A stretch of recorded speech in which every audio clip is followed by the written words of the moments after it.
आखिर परशुराम और विश्वामित्र में से कौन से महर्षि थे सबसे शक्तिशाली? दोनों का अगर युद्ध होता तो आखिर किसकी जीत होती? वीडियो में आगे बढ़ने से पहले हमारे चैनल को सब्सक्राइब अवश्य करें और बेल आइकन जरूर दबाएं। साथ ही कमेंट बॉक्स में जय परशुराम जय विश्वामित्र अवश्य लिखिएगा। तो आखिर परशुराम जी और विश्वामित्र दोनों में से कौन अधिक शक्तिशाली है? आज हम इन दोनों महर्षियों की तुलना 3 श्रेणियों में बांटकर करेंगे। तो पहला है वरदान की शक्ति। महर्षि जगदम्नी और रेणुका के सबसे छोटे पुत्र गुरु परशुराम जी सबसे कुशल और निपुण योद्धा थे।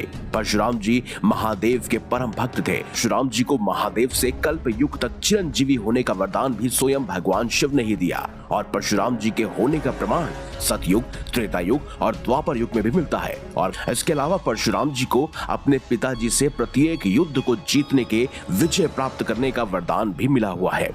वहीं दूसरी ओर अगर हम महर्षि विश्वामित्र के बारे में बात करें तो महर्षि विश्वामित्र महाराज गाधी के पुत्र थे और रिश्ते में स्वयं भगवान परशुराम के पिता महर्षि जगदम्नी के मामा भी थे। महर्षि विश्वामित्र का वास्तविक नाम महाराज कौशिक था। विश्वामित्र जी ने कठोर तपस्या कर महादेव को प्रसन्न किया और महादेव से इच्छा अनुसार विद्या के ज्ञान का वरदान प्राप्त किया। बाद में ब्राह्मण की योग शक्ति का आभास होने पर विश्वामित्र जी ने ब्रह्मा जी की तपस्या करके ब्रह्म ऋषि का पद पाया और ओम का ज्ञान हासिल किया। कहते हैं महर्षि विश्वामित्र ने ही स्वयं भगवान श्री राम और उनके भाई लक्ष्मण जी को धनुर्विद्या और अन्य दिव्य अस्त्र शस्त्रों का ज्ञान भी प्रदान किया था। अब बात करते हैं दूसरी श्रेणी की, यानी कि अस्त्रों शस्त्रों का ज्ञान। महर्षि परशुराम जी के अस्त्रों शस्त्रों के ज्ञान को दर्शाया जाए तो उनकी आरंभिक शिक्षा खुद महर्षि विश्वामित्र और ऋषि के आश्रम में हुई, जहां परशुराम जी को महर्षि कश्यप से शारंग नाम के दिव्य धनुष, वैष्णव धनुष और ब्रह्म ऋषि कश्यप से अविनाशी वैष्णव मंत्र मिला था और महादेव की कठिन और घोर तपस्या के बल पर विद्यावधु नामक एक परशु प्राप्त किया।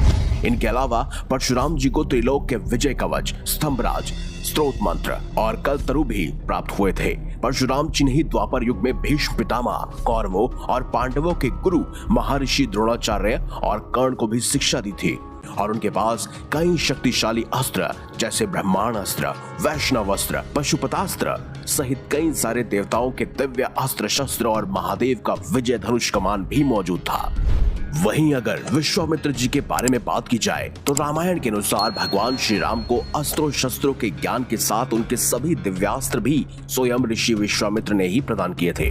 महर्षि विश्वामित्र जी को दंड चक्र, धर्म चक्र, काल चक्र, इंद्र चक्र, वज्रास्त्र, शिव जी का शूल, ब्रह्मशीर अस्त्र, ब्रह्मास्त्र, मोदकी और शिखर नाम की गदाएं, नारायण अस्त्र, आग्नेय अस्त्र, वाव्य अस्त्र, क्रौच अस्त्र, मादना अस्त्र, गंधर्व अस्त्र, मानवास्त्र, पिशाच अस्त्र, तामस अस्त्र और अद्वितीय सोमनास्त्र सहित ब्रह्मांड के सभी अस्त्रों शस्त्रों का ज्ञान था। कहते हैं विश्वामित्र जी के पास संपूर्ण ज्ञान का स्रोत मौजूद था, जिसके चलते उनके पास सभी दिव्यास्त्र मौजूद थे। कि आखिर दिव्यास्त्रों की इस लड़ाई में आखिर किसकी जीत होती? कमेंट बॉक्स में अपना जवाब अवश्य लिखिएगा।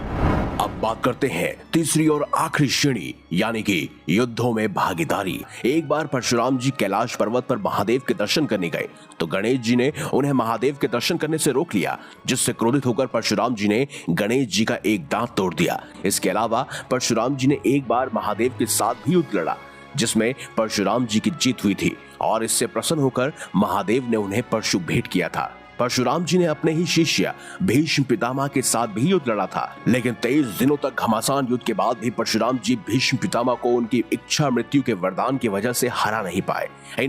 वही ऋषि विश्वामित्र की बात की जाए तो ऋषि विश्वामित्र ने महाराज कौशिक के रूप में गुरु वशिष्ठ से युद्ध किया था। विश्वामित्र जी का जन्म भले ही क्षत्रिय कुल में हुआ हो, लेकिन वह ब्राह्मण गुणों से परिपूर्ण थे, इसीलिए उनके द्वारा किसी भी और युद्ध का कोई भी विवरण महाकाव्य में नहीं दिया गया है। तो यदि इन दोनों योद्धाओं की शक्तियों को देखा जाए तो इनके बीच युद्ध की कोई परिस्थिति आती ही नहीं है, क्योंकि स्वयं परशुराम जी के गुरु कोई और नहीं बल्कि विश्वामित्र जी ही थे। दोनों ही एक दूसरे को भली भांति जानते थे। ऋषि विश्वामित्र जी ब्रह्मा जी के शिष्य थे तो वहीं गुरु परशुराम जी महादेव के शिष्य थे और दोनों ही धर्म के पथ पर अग्रसर थे। और यदि इन दोनों के बीच अगर युद्ध की स्थिति उत्पन्न होती तो शायद इस ब्रह्मांड का अंत तय था।